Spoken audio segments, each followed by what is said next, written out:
আগে সংস্কার করা হবে। আরেকজন বললেন, ওটা একটা আমার বাসায় বাচ্চা ছিলেন, আমার ছেলে বয়স কম হবে, তিনি বললেন, ও বললো যে সংস্কার করে নির্বাচন করতে হবে, সংস্কার করে নির্বাচন করবো, আগে করে নির্বাচনের আগে সংস্কার করবো। আমরা কোনটা করবো? এই সংস্কার করতে আপনার কতদিন লাগবে? সংস্কারের কোন লাইন তো দেখতেছি যে আপনি এনে গেছেন এবং সংস্কারের দিকে যাচ্ছি, আমরা দেখতেছি না। নির্বাচন নিয়ে কোনো কথা বলেন না। যদি বিএনপি কিংবা রাজনৈতিক দলগুলো বলে নির্বাচনের কথা, তখন আর কেউ কেউ বলেন ওনার ক্ষমতা যাওয়ার জন্য কাজ হয়ে গেছে। এর উত্তর যদি আমরা বলি,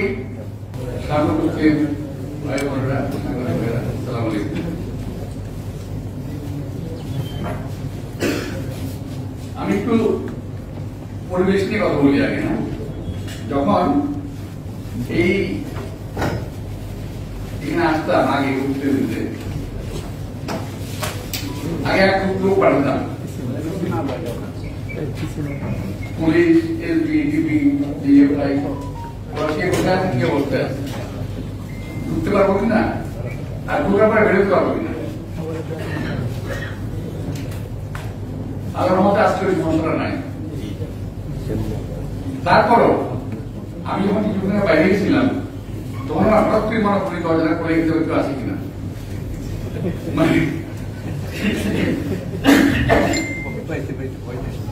17 বছরের পঞ্জীভূত একটা ভীতি আমাদের মধ্যে রয়ে গেছে, বিশেষ করে আমাদের মধ্যে। আমরা যারা এই 15 থেকে 17 বছরে, আমার যতটুকু মনে পড়ে, আমি বোধ হয় 15 থেকে 17 বার জেল খেটেছি। অনেকে বলেন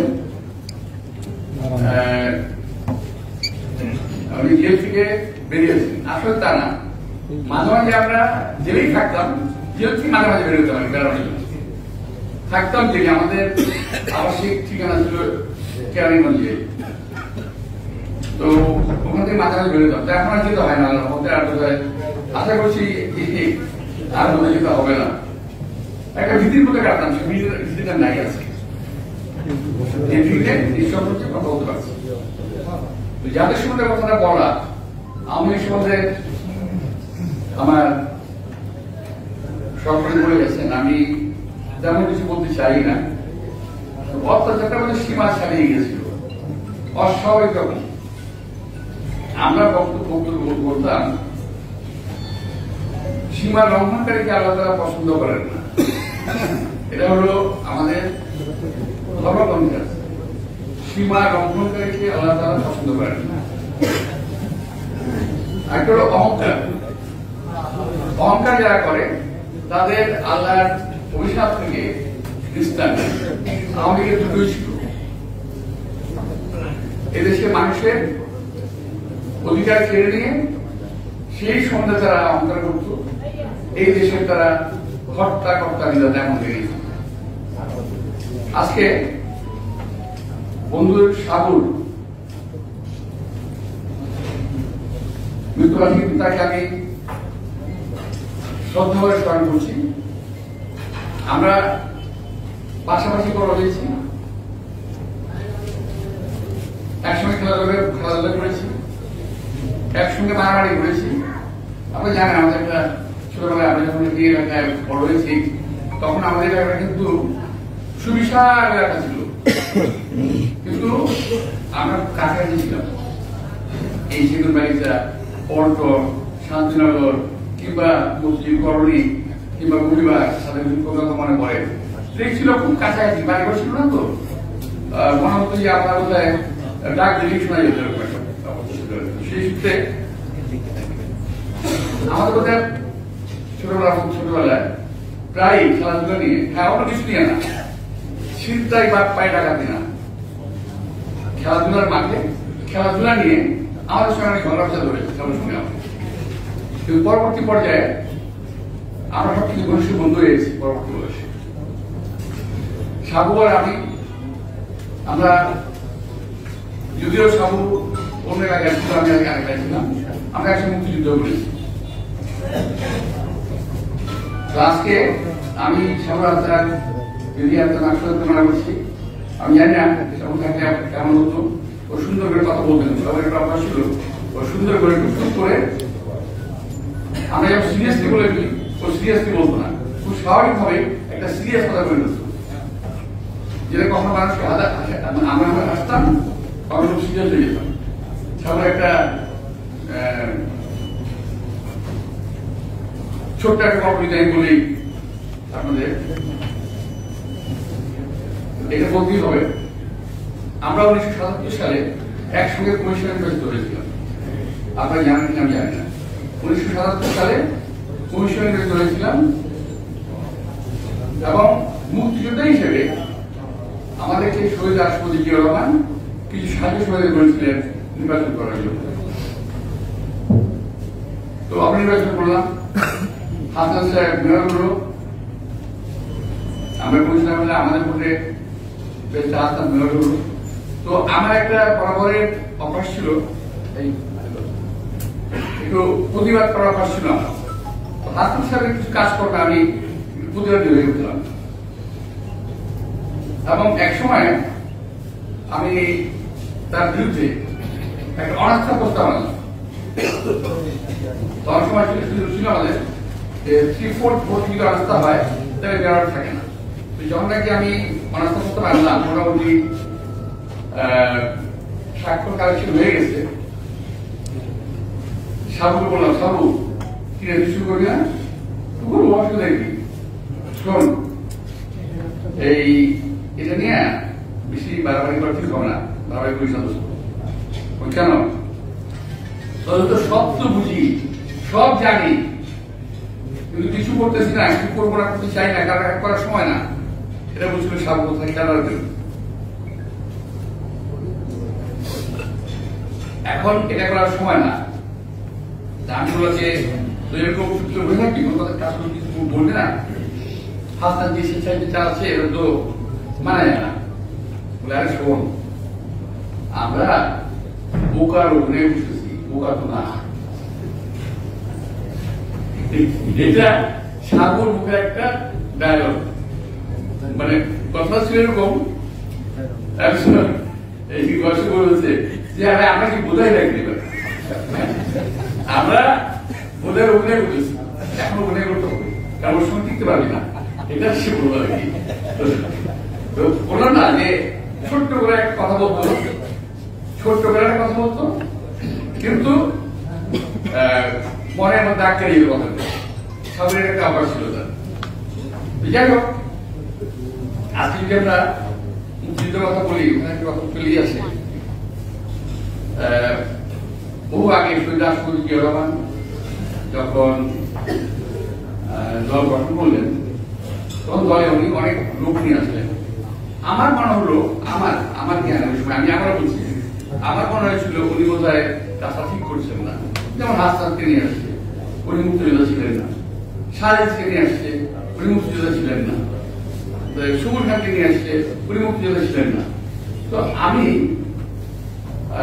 একসময় বললাম, স্যার কাজটা তো ঠিক হচ্ছে না, এই সমস্ত মুক্তিযোদ্ধাদেরকে আপনি কেন নিচ্ছেন? আমাকে বলেছিলেন যে তুমি কি আমার সাথে একবার বেশি মুক্তিযোদ্ধা, বড় মুক্তিযোদ্ধা? না স্যার, আপনি তো ঘোষক, স্বাধীনতার ঘোষক, আপনি তো সেক্টর কমান্ডার, আমি কিছুই না স্যার, আমি তো ছোট একজন মুক্তিযোদ্ধা, আপনি আমি কিছু না। শোনো, জাতিকে বিভক্ত রেখে দেশের কোন উন্নয়ন কখনো সম্ভব নয়। এই কথাটা শহীদ রাষ্ট্রপতি জিয়াউর রহমান বলেছিলেন।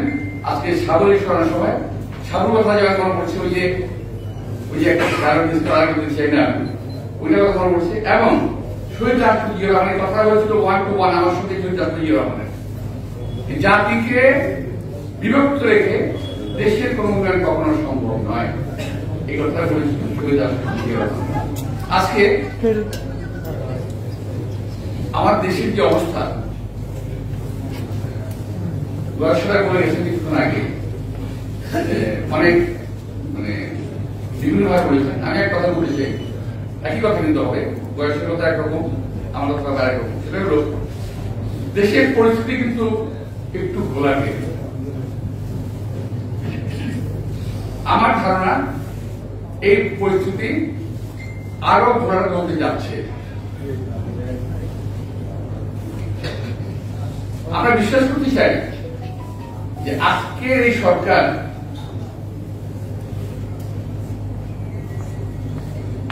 অবশ্যই জাতিকে একটা আশার আলো দেখাবে, এটা আমরা বিশ্বাস করতে চাই।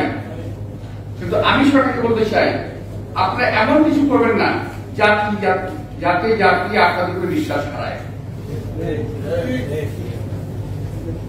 কেউ বলছেন আপনি ব্যাপারে আছে, দেখেন একজন বলছেন নির্বাচনের আগে সংস্কার করা হবে, আরেকজন বললেন ওটা একটা আমার ভাষায় বাচ্চা ছিলেন, আমার ছেলে বয়স কম হবে, তিনি বললেন, ও বলল যে সংস্কার করে নির্বাচন করতে হবে, সংস্কার করে নির্বাচন করবো, আগে করে নির্বাচনের আগে সংস্কার করবো। আমরা কোনটা করবো? এই সংস্কার করতে আপনার কতদিন লাগবে? সংস্কারের কোন লাইন তো দেখতেছি যে আপনি জানিয়ে গেছেন এবং সংস্কারের দিকে যাচ্ছি, আমরা দেখতেছি না। নির্বাচন নিয়ে কোনো কথা বলেন না। যদি বিএনপি কিংবা রাজনৈতিক দলগুলো বলে নির্বাচনের কথা, তখন আর কেউ কেউ বলেন ওনারা ক্ষমতা যাওয়ার জন্য পাগল হয়ে গেছে। এর উত্তর যদি আমরা বলি যে আপনার নির্বাচনের কথা না বলে ক্ষমতায় থাকার জন্য পাগল হয়ে গেছেন। সুতরাং কোন রকম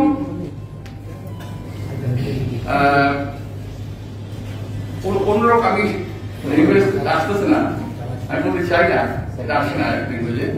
তো কোন রকম ছল চাতুরি করার কোন প্রয়োজন নাই। জাতি স্পষ্ট হবে জানান কবে আপনার নির্বাচন দিতে চান, জাতি জানতে চায়, একটা অনিশ্চয়তার মধ্যে রেখে দেবেন আর জাতি বসে বসে আপনার তামাশা দেখবে, এটা ভাবার কোন কারণ নাই। আমরা 17 বছর একটা বিষয়ের আন্দোলন করেছি, সেটা কোনটা? গণতন্ত্র এবং মানুষের মুখে কথা বলার অধিকার আদায়, মানুষের মুখে কথার অধিকার আদায় করেছি, গণতন্ত্র প্রতিষ্ঠিত হয়। যারা বলেন যে ক্ষমতায় যাওয়ার জন্য আমরা পাগল হয়ে গেছি, এমন কথা না বলে এটা বলেন যে আমরা জনগণের অধিকার ফিরিয়ে দেওয়ার জন্য চেষ্টা করছি, যেটা আমরা গত 17 বছর চেষ্টা করেছি, যে কারণে আমরা বছরের পর বছর জেল ছেড়েছি, যে কারণে আমাদের শত শত নেতা কর্মী আহত হয়েছে, নিহত হয়েছে, শাহাদাত বরণ করেছে। আমরা জেল ছেড়েছি বহুবার। দেশনেত্রী বেগম খালেদা জিয়া অসুস্থ হয়ে গেছে, আজ পর্যন্ত সুস্থ হতে পারে নাই, তার কোনো চিকিৎসা হয় নাই। আমাদের নেতা তারেক রহমান এখন দেশে নিতে পারছেন না। কি এমন অসুবিধা আপনাদের আমি বুঝতে পারলাম না। তারেক রহমান কিংবা আমাদের মামলাগুলো উঠিয়ে দেওয়ার জন্য এক অর্ডিনেন্স শেষ হয়ে যায়, একটা অর্ডিনেন্স জারি করে দেন যে 2007 সাল থেকে অদ্যাবধি বিএনপি নেতৃবৃন্দ নামে যে সমস্ত মামলা হয়েছে কিংবা অন্যান্য রাজনৈতিক নেতৃবৃন্দের নামে যে সমস্ত মামলা হয়েছে সেগুলোকে যদি আপনারা একটা অর্ডিনেন্সের মাধ্যমে শেষ করে দেন, অসুবিধা কি? কিন্তু আপনারা করছেন না, ধীরে চরণে দিচ্ছেন। হয়তো করবেন, হয়তো করবেন না, কিন্তু আপনার প্রত্যেকটা অপেক্ষা থাকবো, এটা আমাদের জানার বিষয়। আরেকটা কথা, এই সরকার সংস্কার করবে, খুব ভালো। আমি জানতে চাচ্ছি কি কি সংস্কার করবেন, কোথায় কোথায় করবেন। এক একজন বলছেন এক এক কথা বলছেন, মনে হচ্ছে যে বাংলাদেশটা আর বাংলাদেশ সংবিধান কারো হাতে, সংবিধানটা কারো রাজখাতা আর দেশি মানুষ হলো গরিবী, আমাদের পরীক্ষা নিয়ে করছে না। সংবিধান রাজখাতা নয়, এটা যখন তখন কিছু করা যাবে না।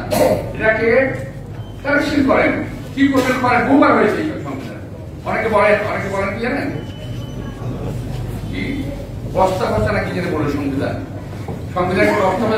এই সংবিধান ছুড়ে ফেলে দিতে হবে। এই কথাগুলো কারা বলে জানেন?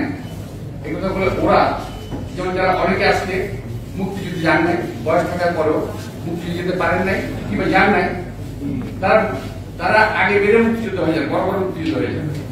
যারা এই আন্দোলনে অংশগ্রহণ করার কথা ছিল কিন্তু অংশগ্রহণ করেন নাই, এই দেশ থেকে পালিয়ে গেছেন বিদেশে,